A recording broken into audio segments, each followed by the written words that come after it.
Good morning. You know, there's nothing like being at the Supreme Court building in Washington, D.C. at sunrise, so I thought I'd share that with you. Anyway, welcome to the last week of Political Science 358, 558 judicial process. The time has gone pretty fast, and I'm actually sorry that our time together will be ending. I've enjoyed reading your assignments and emailing with you and interacting with you, reading your discussion postings. So I just want to make 4 quick announcements. First, quiz 4, the study guide is up, and it's short. It's only 15 questions, and it covers just chapter 11, so I thought I'd give you a little break on that. Plus, it'll be open Wednesday morning until Sunday evening. And second, don't forget to do your court observation assignment. That's due by next Monday.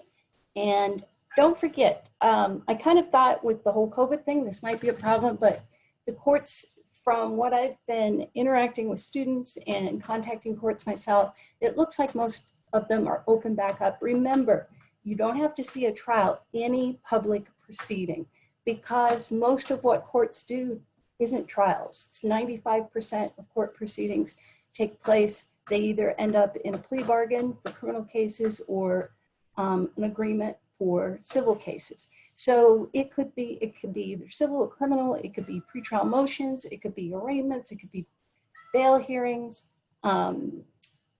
jury selection, even sentencing, just any public judicial proceeding. And again, I need to have that by next Monday. Third, there's our third and final discussion posting is posted. And I tried to make this one contemporary to what's going on now. A few weeks ago, when I heard that courts were starting to go online because they really can't postpone forever, particularly in the criminal context, this causes a real problem because people are being held to see if they'll be granted bail. That gets put back while they sit in jail. And those people who can't afford jail or can't afford bail, which is an awful lot of them, they're left waiting. And so some of the courts started getting kind of creative and coming up with ways to do it remotely, not unlike we've been conducting our classes this past spring. And so in Michigan in particular, you could go to this website and drop in on any of the courtrooms within the building. And I dropped in on a few proceedings, and I began to wonder if this kind of proceeding is really meets the demands of due process. Is it really fair to the defendant? Is it sufficient? I mean, it doesn't necessarily have to be as good as an in-person meeting, but it has to be sufficient. It has to give the judge and jury a real sense to evaluate witnesses and the defendant and evaluate their credibility. And science suggests that when we interact remotely like this, it dehumanizes us a little bit. So anyway, I want you to think about that.